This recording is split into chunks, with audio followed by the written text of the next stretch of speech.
자, 지난 시간에 그 보어의 원자 이론에 대해서 얘기했었죠. 기억이 납니까? 예. 보어의 원자 모형에 의하면 수소 원자 내 전자가 있을 수 있는 궤도와 그리고 가질 수 있는 에너지가 불연속적인 값들로 특정 값들만 있을 수가 있었죠. 그래서 그 중에서 그 에너지 값은 특별히 이름을 에너지 준이라고 얘기를 했었습니다.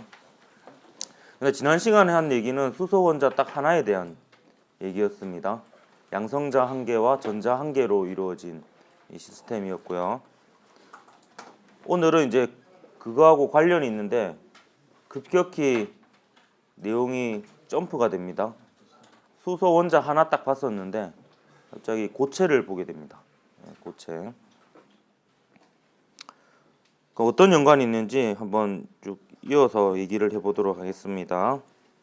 이게 원자 한 개 있을 때 전자가 가질 수 있는 에너지 상태인 에너지 준위를 나타낸 겁니다.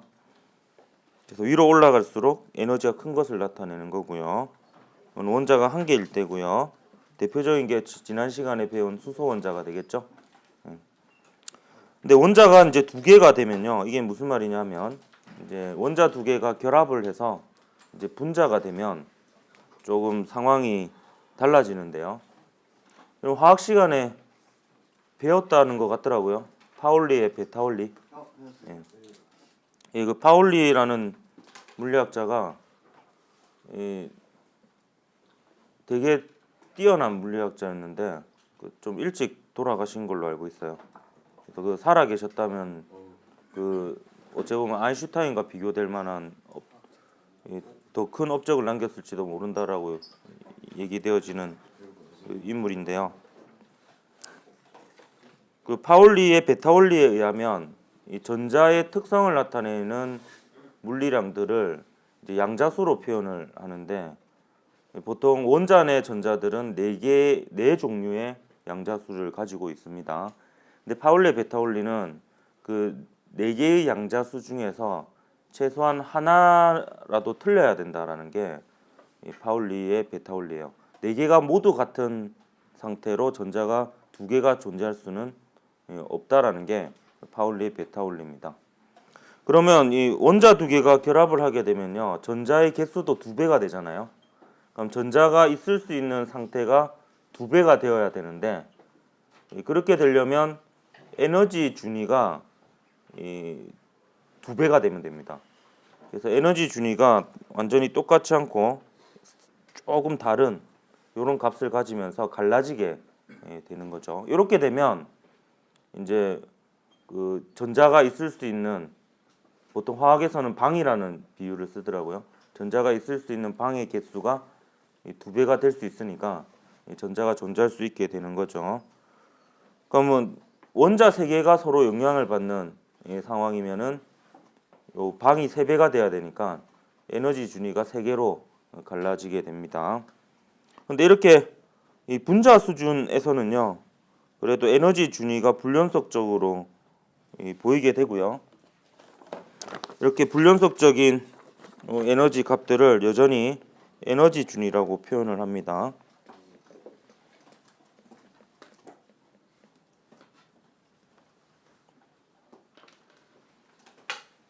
근데 이제 문제는 고체입니다. 제가 찾아봤는데요. 고체는 가로 세로 높이 1 마이크로미터인 영역 안에 몇 개의 원자가 존재하면서 서로에게 영향을 주냐 하면 10의 10승계 정도의 원자가 서로 영향을 준다고 합니다. 10의 10승계면은 몇 개예요? 100억 개입니다. 100억 개.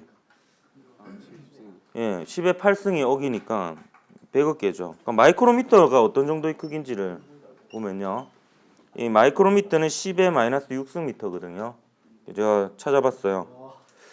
1에서 10 마이크로미터 정도가 세균의 크기입니다. 세균의 크기. 사람의 적혈구가 6에서 8 마이크로미터 정도 되고 거미줄의 굵기가 7 마이크로미터 정도 됩니다. 그다음 안개나 구름의 물방울 크기가 10 마이크로미터 정도 되고요. 비단실의 굵기가 15 마이크로미터 정도 됩니다. 사람의 머리카락 굵기가 한 80 마이크로미터 정도 된다고 하네요.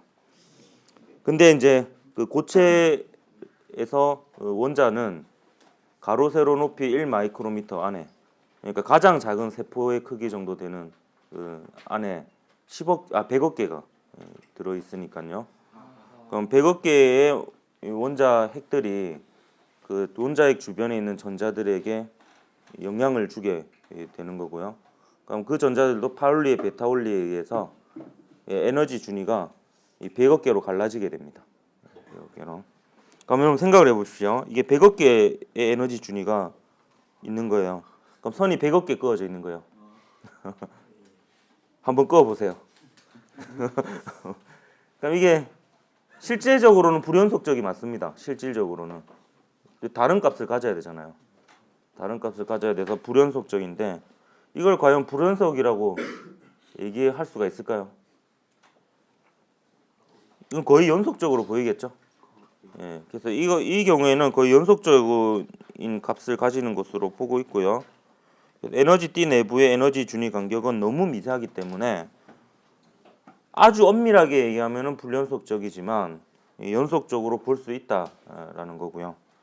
이렇게 에너지 준위가 아주 미세한 간격으로 이렇게 있는 요 에너지 상태를 에너지 띠라고 얘기를 합니다.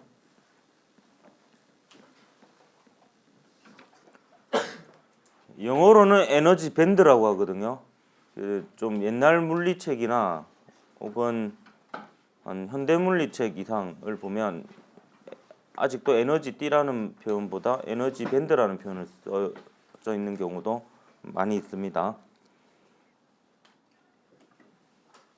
일반 물리책은 보니까 에너지 띠라고 되어 있는 경우가 더 많은 것 같더라고요. 고등학교 책은 전부 다 에너지 띠라고 표현이 되어 있습니다. 그래서 에너지 띠 사이는 또 불연속적입니다. 확실히 여기 전자가 가질 수 없는 에너지 값들이 존재하고요. 마찬가지로 자연은 대체로 낮은 에너지 상태를 좋아합니다. 그래서 이 에너지 띠를 채울 때에도 에너지가 낮은 에너지 띠부터 전자가 채워지고요. 보통 전자가 채워져 있는 상태는 이렇게 색깔을 칠하는 경우가 많이 있고요. 근데 이 중에서도 전자가 채워져 있는 가장 바깥쪽 띠하고 그 위에 전자가 비어 있는 띠가 특별히 이름이 있고요. 이 두 띠가 좀 중요한 의미를 가집니다. 전자가 채워져 있는 띠 중에서 가장 바깥쪽 띠를 원자의 가쪽에 있는 띠라고 그래서 원자가 띠라 그럽니다. 오늘 되게 침울하네.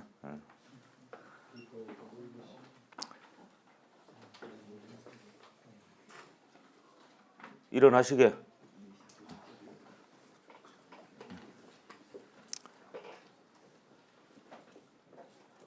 우리가 보통 그 절벽이나 이런 위험한 데서 어른들이 얘기하실 때 그 가쪽에 위험하니까 가지 마라 뭐 이런 식으로 얘기하잖아요. 가에 가지 마라 뭐 이렇게. 그 가가 이제 바깥쪽이라는 뜻이죠. 그래서 이게 가가 그래.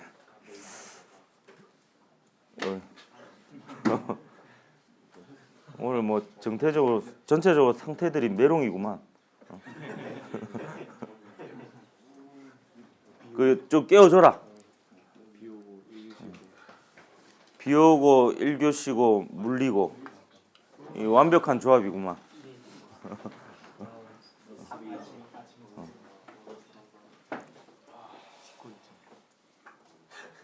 하늘이가 하늘하늘하구는구만.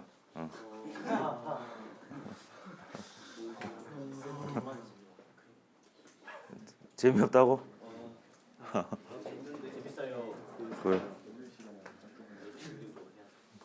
내가 꼭 재밌을 필요는 없잖아. 직업이 뭐 개그맨도 아니고.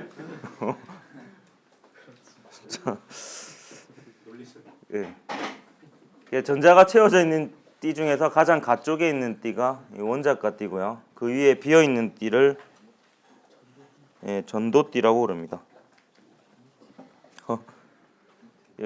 아니나 다를까 또 기무띠가 나오네요. 라임을 되게 좋아하나 봐.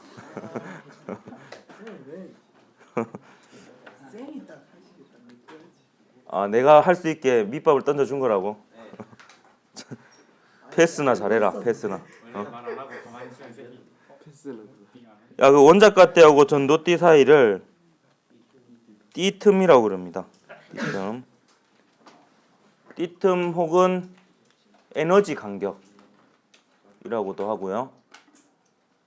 이 영어로는 에너지 간격이라고 해서 이지라고 표기를 합니다. 아, 에너지 갭이죠.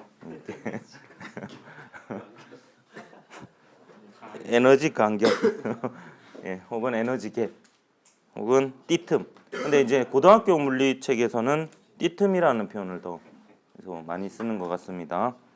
물론 요 간격뿐만 아니라 요 사이도 띠틈, 그리고 요 사이도 띠틈이라 하기도 하는데요. 근데 보통 띠틈이라고 하면 원작가 띠와 전도띠 사이를 얘기하는 경우가 많습니다. 왜냐하면 요 간격에 의해서 물체의 전기 전도성, 얼마나 전류가 잘 통하느냐가 좀 결정이 되는 부분이 있기 때문에 의미가 있거든요. 그래서 요게 이제 보통은 띠틈이라고 얘기를 합니다. 앞으로는요, 그림을 그릴 때 요게 풀 버전으로 그림이 나오는 경우도 있지만 어차피 원작가 띠하고 전도띠가 중요하기 때문에 요만큼만 그림을 그리는 경우가 많이 있습니다. 그래서 이렇게 그림이 그려져 있으면 이거보다 더 낮은 에너지 띠들은 생략되어져서 그림이 그려진 것이다. 이렇게 보면 되겠습니다. 됐나요? 그럼 에너지 띠 이론으로 설명할 수 있는 것을 몇 가지 보도록 하겠습니다. 대표적인 게 고체의 전도성 혹은 이 전기 전도성이라고 하는 건데요. 전류가 얼마나 잘 통하느냐를 얘기하는 거고요. 이거는 에너지 띠 이론에 의하면 띠틈에 의해서 고체의 전기 전도성이 결정된다. 이렇게 볼 수가 있습니다.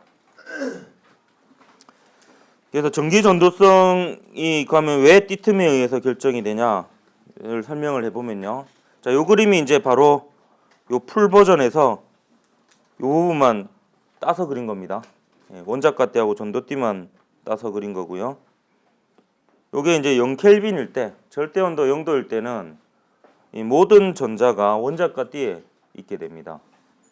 이 원작가 띠에 있던 전자가 에너지를 얻어서 전도띠로 전이할 수가 있는데요. 이게 전도띠로 전이할 수 있는 방법이 열 에너지를 얻거나 혹은 전기 에너지를 얻거나 혹은 빛 에너지를 얻어서 전이를 할 수 있습니다. 근데 일단 0켈빈이라는 거는 열 에너지에 의한 전이가 없다라는 이런 뜻입니다. 이 상태에서 뭐 빛 에너지도 없고 전기 에너지도 없고 이런 상태에서 이제 열 에너지를 가하거나 혹은 전기 에너지를 가하거나 하게 되면요. 원작가 띠에 있던 전자 중 일부가 열 에너지나 전기 에너지를 흡수해서 에너지가 높은 상태인 전도띠로 전이할 수 있게 됩니다. 제가 모르고 이걸 지우는 거 깜빡했는데요. 그래서 이 전도띠로 올라간 전자는 그냥 그야말로 전자겠죠, 그냥 전자고. 근데 원작가 띠에서 원래 꽉 채워져 있는 상태였었는데 이렇게 비어 있는 상태가 된 이 부분들을 양공이라고 얘기를 합니다. 이 양공은 실제로 플러스 전하를 띤 입자로 간주를 해도 무방합니다. 왜냐하면 예를 들어서 이 양공이 옆에 있는 전자로 채워진다라고 가정을 했을 때 이거는 거꾸로 얘기하면 나중에 상태가 이렇게 되잖아요. 양공이 오른쪽으로 간 거고 이 부분은 그냥 채워진 거죠. 이 부분은 그럼 마치 요 비어 있는 부분이 오른쪽으로 이동한 것이다. 이렇게 볼 수가 있습니다. 그래서 이 양공은 말 그대로 플러스인 공으로 볼 수 있습니다. 비어 있는. 요 양공을 다른 말로 전공이라고도 합니다. 전공이라고도 하는데 근데 고등학교 물리책에서는 양공이라는 말을 거의 다 쓰는 것 같아요. 그래서 양공이라고 기억을 하면 될 것 같습니다. 보통 상온에는 조금은 이렇게 되어 있습니다. 조금의 전자는 그래도 전도띠로 올라가 있고 원자가띠는 양공이 있고요. 그래서 이게 많으면은 이제 전기 전도성이 커지게 되는 거죠. 왜냐하면 이 상태로는 전류가 흐를 수 없는 게 이쪽에 있는 전자가 뭔가 이동을 하려 해도 온 사방을 둘러봐도 다 채워져 있어요. 갈 곳이 없는 거죠. 근데 이 상태가 되면 이 양공의 입장에서도 갈 곳이 많아지는 거고요. 이 전도띠의 전자 입장에서도 보면 여기 색깔이 칠해지지 않는 부분은 전자가 있을 수 있는 상태인데 채워져 있지 않은 상태잖아. 그러니까 비어 있는 거죠. 그렇기 때문에 이동할 수 있는 상태이므로 전하를 운반할 수 있는 상태입니다. 그래서 이렇게 되기가 쉬우면은 결국에 전기 전도성이 큰 물질이다 이렇게 볼 수가 있습니다. 그럼 그 전기 전도성에 따라서 이 물질은 세 가지로 분류가 됩니다. 가장 전기가 잘 통하는 물질을 도체라 그러고요. 가장 전기가 잘 통하지 않는 물체를 절연체 혹은 부도체라고 하고, 전류가 잘 통한다라고 하기도 그렇고 잘 안 통한다 하기도 그렇고 좀 약간 중간적인 성질을 띠는 물질을 반도체라고 합니다. 그럼 이게 이제 도체, 반도체, 절연체 중에 하나씩이라고 가정을 하면 원자가띠하고 전도띠를 나타낸 겁니다. 그러니까 이 중에서 누가 전류를 잘 통하게 할 것 같아요? 1, 2, 3번. 3번이겠죠. 그럼 3번이 뭐가 되겠습니까? 도체가 됩니다. 그러면 1번이 절연체 혹은 부도체라고도 합니다. 이건 비슷한 빈도로 쓰이는 것 같아요. 문제에서도 보면 절연체라고 표현될 때도 있고 부도체라고 표현될 때도 있는데 같은 겁니다. 요 사이 정도의 성질을 띠는 게 반도체입니다. 그래서 경계가 보면 도체하고 도체가 아닌 거하고는 경계가 분명합니다. 왜냐하면 도체 같은 경우에는 아예 원자가띠하고 전도띠가 붙어 있거든요. 띠틈이 0입니다. 혹은 그렇게 표현되어 있거나 이거 자체를 그냥 원자가띠로 보고 원자가띠가 절반 정도만 채워져 있다 이런 표현을 쓰기도 합니다. 근데 반도체하고 절연체는 어쨌든 띠틈이 있습니다. 원자가띠하고 전도띠 사이 띠틈이 있고 이 띠틈의 크기에 따라서 분류를 하는데 보통 뭐 4에서 5 일렉트론 볼트 이하면은 뭐 반도체고 그 이상이면 절연체다 이렇게 분류를 하는데 사실 조금 불분명한 약간 불명확한 방법이고요. 여러분은 이제 요 반도체 중에서 대표적인 물질 두 가지 정도 좀 기억을 하면 될 텐데요. 하나가 반티에 얘 있나? 실리콘, 규소 누구? 자고 있는 애 중에 한 명이가? 민혁이가 규소입니까? 자고 있네요. 저마늄은 있습니까? 저마늄 없나? 저마늄도 자고 있나? 반도체들은 다 자고 있네요.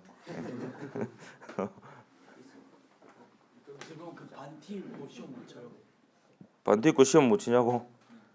그거 있다고 뭐 시험 잘 치나? 자, 요거는 그 규소고 영어로는 실리콘이라 그러죠. 맞습니까? 요 SI. 이 원소 기호죠. 요거는 이제 우리말로 게르마늄입니까? 영어로는 저마늄이고. 같은 이름인데 이제 독일식으로 발음하느냐 영어식으로 발음하느냐에 따라서 게르마늄, 저마늄 이렇게 다른 것 같습니다. 독일이 젊은이죠, 젊은이. 게르만족 아닙니까? 독일 게르만족. 게르만족 후예 아닙니까? 아닌가? 맞아요. 이 둘의 공통점은 원자과 전자, 즉 체외곽 전자가 4개입니다. 4개.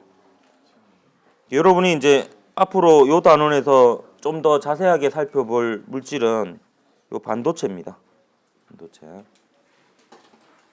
특히 요 반도체에 불순물을 살짝 집어넣어서 도핑을 하면 P형 반도체, N형 반도체라는 게 만들어지거든요. 그걸로 이제 다이오드라든지 트랜지스터를 만들게 됩니다. 자, 그러면 요 문제를 조금 풀어보고 오늘은 그 P형 반도체, N형 반도체까지 얘기를 할 겁니다. 문제를 한번 봅시다. 그림은 보호의 수소 원자 모형에서 n = 1인 상태에 있던 전자가 에너지 EA인 빛 A를 흡수하여 n = 2인 상태로 전이한 후 다시 에너지가 EB인 빛 B를 흡수하여 n = 3인 상태로 전이하는 과정을 나타낸 것입니다. 표는 양자수 n에 따른 에너지 준위 EN을 나타낸 것이고 옳은 것을 골라라 했네요. 기억 보면은 EA 더하기 EB가 12.1 일렉트론 볼트다 되어 있는데요. 그 EA는 n = 1과 n = 2 사이의 에너지 준위의 차이가 되겠죠. 왜냐하면 EA를 흡수해 가지고 n = 1에서 n = 2로 전이를 했습니다. 그래서 EA는 얼마가 되냐면 E2 빼기 E1이 되겠습니다. EA는. 그럼 EB는 봅시다. EB를 흡수해 가지고 n = 2에서 n = 3으로 전이했잖아요. 그럼 EB는 n = 2와 n = 3 사이의 에너지 준위 차이가 되겠죠. 그럼 항상 에너지 준위는 n이 클수록 에너지 준위도 크니까 EB를 계산할 때는 E3 빼기 E2, E3 빼기 E2로 계산을 하면 되겠습니다. 그럼 얘 둘을 더해 보세요. 더하면 뭐가 됩니까? E2는 날라가고 E3 빼기 E1이 되죠. 예, 그러면 이거는 표 보고 계산하면 되죠. 여기 보면 요게 E3일 거 아니야, 그지? 그리고 요게 E1이죠. 그럼 요거 계산할 때는 이런 그 마이너스 값이니까 항상 괄호를 이용해서 괄호 빼기 괄호 이렇게 하면 되겠습니다. 그러면 E3은 마이너스 1.5 일렉트론 볼트고요. E1은 마이너스 13.6 일렉트론 볼트니까 이렇게 계산하면 되겠지. 이렇게 계산하면 마이너스 1.5 더하기 13.6이 되니까 얼마가 됩니까? 예, 12.1 일렉트론 볼트 혹은 전자 볼트라고 얘기합니다. 여러분은 그냥 요 EV 요거는 EV 요거는 그 에너지의 단위 정도로 기억을 하면 됩니다. 이제 한물 같더만. 예. 저도 얘는 진화 못 시키고 끝냈던 것 같네요. EV 진화하면 좀 커지던데. 아, 종류 5가지가 있어요?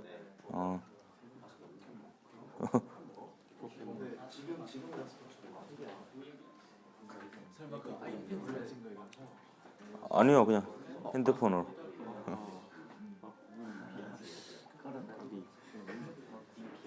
그 기억 맞네, 그치? 야, 지금 그거 얘기할 때가 아니다. EV가 중요한 게 아니고. 자, 니은 봅시다. 전자와 원자핵 사이에 작용하는 전기력의 크기는 n = 2인 상태가 n = 3인 상태보다 큰가요? 예, 거리가 가깝죠. n = 1, 2, 3 이렇게 증가할수록 거리가 멀어지고 에너지 준위가 커집니다. 그래서 제가 그 n이 커지면 다 커진다 했는데 바로 반발을 하더라고요. 전기력은 작아지잖아요. 그래 내가 잘못했다 이랬습니다. n이 커질수록 대체로 커지는 게 거리하고 이제 에너지 이런 건 커지는데요.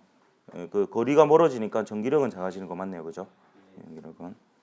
전기력은 어떻게 계산할 수 있습니까? 이 쿨롱 힘이죠.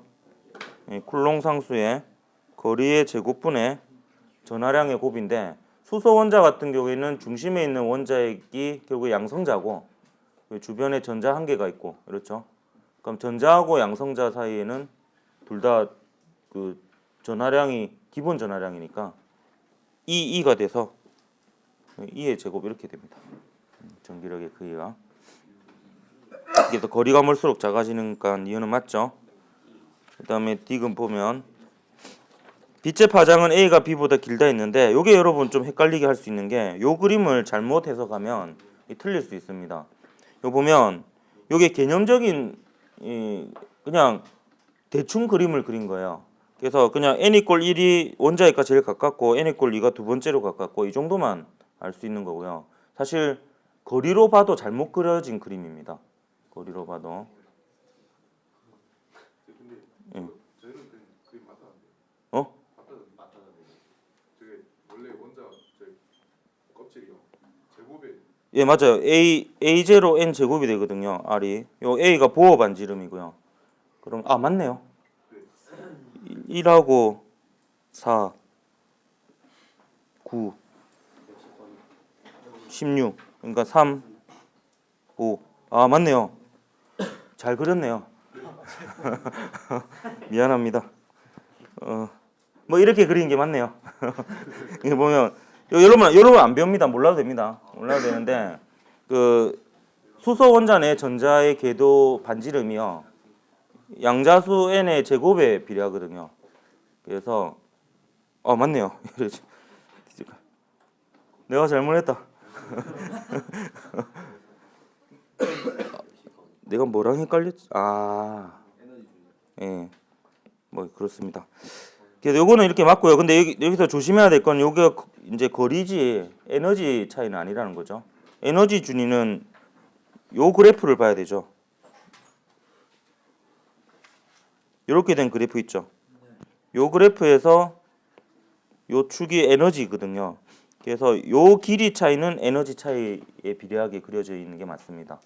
그렇기 때문에 오히려 n 이꼴 1하고 2 사이가 거리가 가까워 보이지만 이제 에너지 준위로 치면은 에너지 준위 차이가 더 큰 겁니다. 근데 여기서는 이제 그렇게 분석을 안 해도 요 표만 그대로 봤으면은 알 수 있죠. 1하고 2 사이의 에너지 차이가 더 크죠. 2하고 3보다. 그러면 요 사이에 에너지 준위 차이가 더 크니까 1하고 2 사이에 전자가 전이를 할 때 흡수하거나 방출하는 광자의 에너지가 더 크겠죠. 그럼 광자의 에너지라고 하는 것은 진동수에 비례하고요. 파장에는 반비례하죠. 그렇기 때문에 이 A가 에너지 준위 차이가 더 크니까 A의 진동수가 더 크고 파장은 더 짧아야 되겠지. 그래서 디귿은 틀렸습니다. 그래서 기디에서 답은 기니에서 답은 4번이 답이 되네요. 나도 졸고 있는 것 같다. 자, 이제 오른쪽에 있는 문제는 한번 만져보십시오. 뜨끈뜨끈할 겁니다. 바로 작년 문제죠. 너무 오래 만지면 안 돼. 될 수도 있다. 야, 거기 배고 자면 안 돼. 그 얼굴 익는다.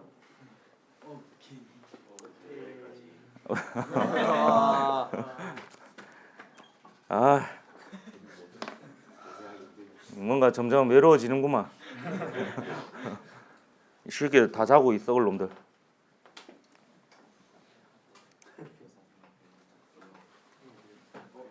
일어나라.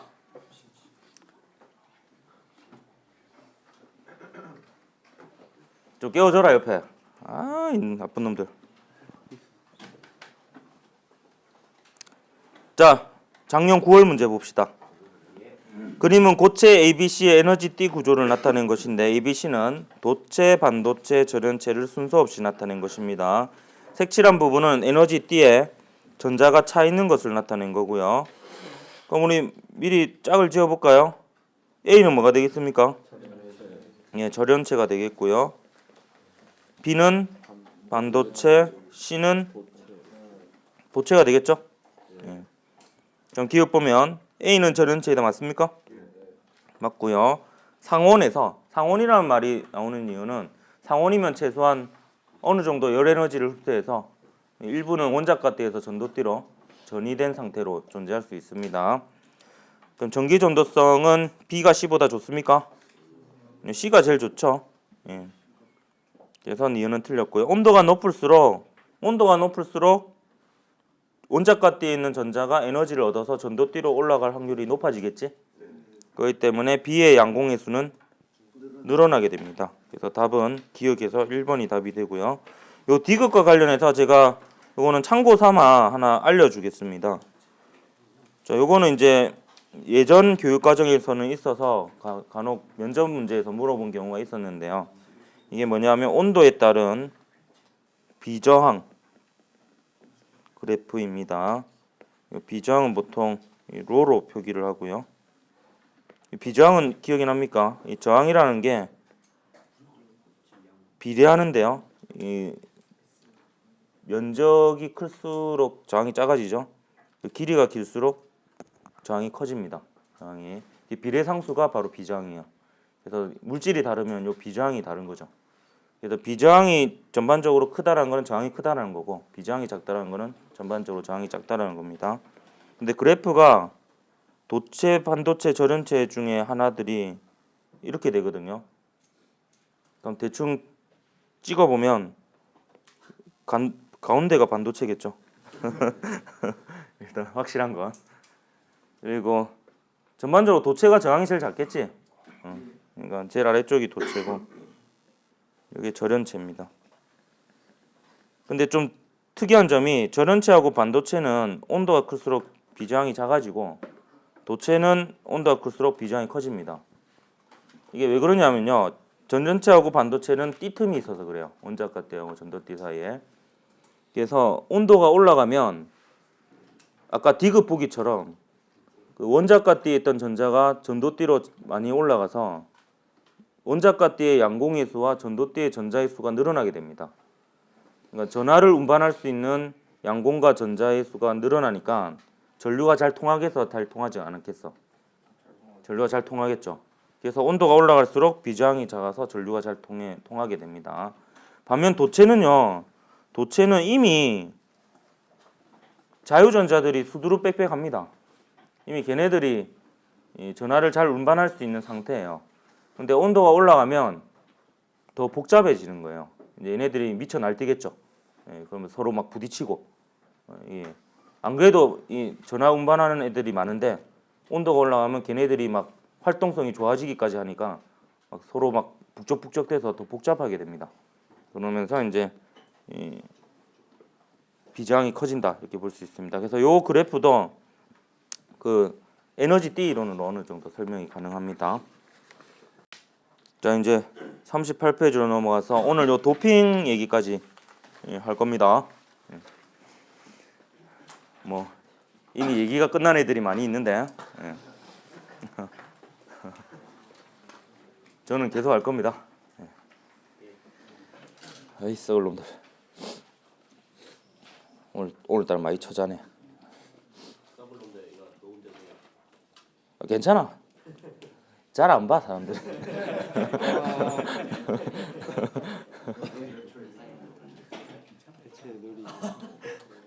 자 이제 그 뭐 그래도 뭐 잠깐 보겠지 뭐 끝까지 보겠나. 자, 이 도핑에 대해서 봅시다. 도핑은 그 스포츠에서 많이 나오죠. 도핑 테스트 뭐 이렇게 해가지고 그 사람 몸에 또 불순물 집어넣으면 이제 도핑 테스트에 걸리죠. 그것도 이제 도핑이 됩니다. 얼마 전에 그 롯데 선수 중에 아두치 그 금지 약물 때문에 방출됐죠. 근데 그거는 이불로 그랬다라기보다는 부주의일 가능성이 높다 그러더라고요. 치료 받다가 병원에서 치료받다 보면은 주사 맞거나 이제 먹는 약 중에 이제 그 스포츠에서는 금지 약품인 경우가 있거든요. 그걸 확인을 제대로 안 해가지고 그랬다고 하더라고요. 실제로 그 운동선수들 보약 같은 것도 잘못 먹으면 걸리거든. 보약도 이제 금지 약물인 경우가 있어요. 그 섞여 있는 경우가 있습니다. 그래서 뭔가 순수한 물질에 이런 불순물이 들어간 것을 불순물을 첨가하는 것을 도핑이라 그러는데요. 순수 반도체는 이제 실리콘하고 저마늄, 규소하고 저마늄을 얘기하겠습니다. 거긴 규소하고 저마늄은 원자가 전자 4개거든요. 여기에 이제 불순물을 첨가하게 되면 어떤 현상이 일어나느냐? 원래 순수 반도체는 원자가 띠인 전자 5개가 전도띠로 전이하게 되면 원자가 띠에는 양공이 5개 되고 전도띠에는 전자가 5개가 됩니다. 근데 이제 도핑을 하게 되면 그 도핑하는 물질에 의해서 원자가띠의 양공이 더 생기거나 전도띠의 전자가 더 생기게 됩니다. 그래서 원자가띠의 양공의 수와 전도띠의 전자의 수의 불균형이 생기게 됩니다. 도핑은 어느 정도 하냐면 100만 개당 1개 정도 합니다. 100만 개당 1개. 예. 그럼 작아 보이죠? 근데 아까 생각해 보면 가로 세로 1 마이크로미터에 원자 몇 개 들어있다 그랬어요? 예, 10억 개, 100억 개 들어있댔죠. 100억 개. 그러니까 그 안에 몇 개 들어있는 거야? 그러면 이 불순물은 10,000개예요. 맞죠? 100만 분의 100만 개당 1개 정도 되니까 1억 개는 1억 개. 아니 100만으로 하면 지금 계산이 안 되나? 맞네요, 하여튼. 100억을 100만으로 나누면 되잖아. 그러면 10,000개 맞네요, 10,000개. 예, 10,000개 정도 있네요. 그러면 이게 적게 넣는 게 아니죠. 예, 예. 순수 개수로 치면은. 그러니까 이게 ppm 단위로 넣는다더라고. ppm이 100만 분의 1이잖아. 아이가? 맞나? 예, 내가 이 고등학교 때 배운 그걸로 기억으로 막 하다 보니까 간혹 잘못된 기억이 있는 경우가 있어서 ppm이 맞는 것 같은데. 예. 아니다, 퍼센트 퍼 밀리언이잖아요. 그럼 퍼센트면은 100만 분의 1 맞어요. 100만 분의 1 맞아요. ppm. 그러니까 내가 알기로 불순물을 ppm 단위로 이렇게 넣는 걸로 알고 있거든요. 핸드폰으로 검색한 거 아니야? 자, P형 반도체는 원자과 전자가 3개의 녀석을 집어넣습니다. 이 3개의 녀석을 집어넣으면 이게 P형이거든요. 그러면 그 순수 반도체는 원자과 전자가 4개여서 이 인접해 있는 규소들끼리 전자 하나씩 공유해 가지고 짝을 다 이루고 있는 상태거든요. 그럼 이 최외곽 전자들이 원자과 띠를 이룹니다. 이런 상태인데 불순물을 집어넣어요. 그래서 불순물을 집어넣어서 원자과 전자가 3개의 녀석을 집어넣으면 하나가 비잖아요. 근데 이 전자들이 원자과 띠에 있는 전자잖아요. 근데 그 중에 비어 있는 상태가 생기게 됩니다. 그러면 여기 불순물이 들어감으로 해서 원자과 띠에 비어 있는 양공이 생기니까 양공의 수가 더 많아지겠죠. 그래서 이 P형 반도체는 양공이 다수 나르게가 됩니다.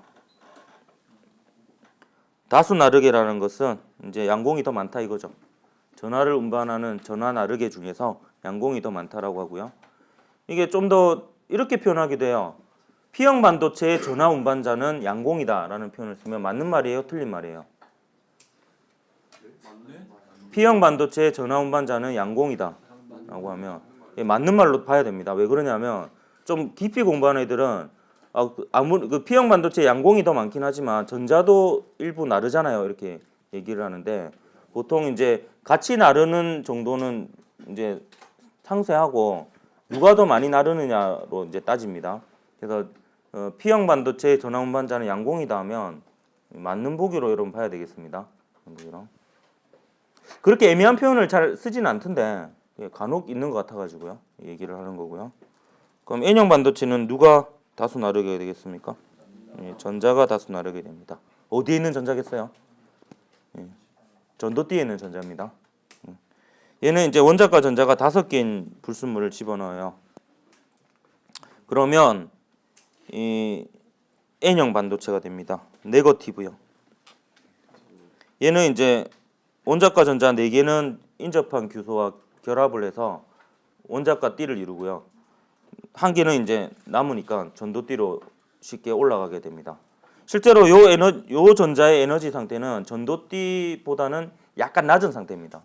근데 그 약간 낮은 상태니까 쉽게 에너지를 얻어서 전도띠로 올라가 있는 상태가 많이 있습니다. 그래서 거의 전도띠에 있다라고 봐도 무방할 정도입니다. 그래서 여러분이 이 정도 기억하면 될 것 같아요. 원자과 전자가 3개인 불순물을 집어넣으면 P형 반도체가 되고 양공이 다수 나르게 되니까 포지티브형이라고 얘기를 하는 겁니다. 그래서 P형 반도체에서 전류가 흐를 때에는 양공의 이동으로 여러분 생각을 하면 되겠고요. 그 N형 반도체는 네거티브형 반도체로 전자가 주 전하 운반체고 N형 반도체에서 전류가 흐를 때는 전자의 움직임으로 그 전류의 흐름을 보면 되겠습니다. 원자까지 전자가 3개인 녀석이 뭐가 있고 5개인 녀석이 뭐가 있는지는 몰라도 되는데요. 알려주면 B는 붕소입니다. 붕소. AL은 알루미늄이고요. 그다음 IN은 인디움입니다. 인디움. P는 인입니다. 인. AS는 뭐예요? 비소입니다. SB는요? 예, 아니에요. 예, 안티몬입니다. 이 안티몬은 그 파라오의 부인들이 화장품 눈썹 그리는데 썼던 물질인데 독극물이어가지고 파라오를 암살하는데도 쓰였던. 왜? 안티몬 누구예요? 건우예요. 파라오의 부인들이 파라오를 암살할 때 썼던 물질입니다. 예. 비소도 약간 독성이 있죠. 독성이 있고. 예, 맞아요. 그래서 이게 반도체 공정에 들어가는 불순물들이 좀 독극물인 경우들이 있어서 사실 좀 문제가 되는 경우도 있었죠. 예. 시간이 좀 남아서 약간의 농담을 하자면 외우는 방법을 굳이 몰라도 되지만 하나 알려줘. 알고 있습니까? 예. 이런 그 탈장이라는 병을 압니까? 탈장? 예. 탈장이 장이 남자들만 있는 병인데요. 왜냐하면 남자만 있는 기관이 있죠. 파이어 에그라고. 예. 그래서 여기 파이어 에그. 예. 이 보면 이제 이 장 있죠, 장. 장이 탈출하는 게 탈장이에요. 탈출해서 어디로 삐져나가냐면 그 파이어 에그가 있는 쪽이나 허벅지 쪽으로 이렇게 장이 삐져나오는 병이 있습니다. 이게 생각보다 흔한 병이고요. 이게 그 어렸을 때 여기 막이 제대로 형성이 안 되면 그 틈이 생기면은 그 틈으로 나오는 경우가 있고 나이가 좀 들었을 때 발병하는 경우가 많습니다. 이걸로 고생한 유명한 물리학자로는 갈릴레오 갈릴레이가 있습니다. 말년에 이걸로 이제 그 하고요. 요 탈장이 될 가능성이 높은 이제 그걸 판단하는 방법 중에 하나가 이 파이어 에그의 상태와 이를 확인해 보면 되는데요. 약간 이제 보통은 비대칭입니다. 이게 비대칭인 이유가 어떤 애가 얘기해 주던데 이게 대칭이면은 이게 잘 부딪혀가지고 위험할 수 있다 그러더라고. 진자 운동에 의해 가지고. 그래서 약간 원래 비대칭이라 그러는데 근데 좀 비대칭이 좀 심하거나 이렇게 만져봤을 때 이제 그 알이 약간 2개가 아니라 3개인 것처럼 느껴지는 이런 경우가 있습니다. 그런 경우에 이제 탈장을 의심해 볼 수가 있고 탈장이 될 가능성이 높다고 그래요. 그래서 이제 그 예방 수술을 하는 경우도 있습니다. 그래서 그냥 미리 그리고 왜냐면 이걸 잘 아는 이유가 제 친구가 그 탈장을 발병이 돼서 수술한 게 아니라 이제 예방 차원에서 수술을 했거든요. 이 얘기를 하는 이유가 붕알이 3개다. 뭐 이렇게 붕알 3개. 미안합니다. 안 해도 됩니다. 그냥 이게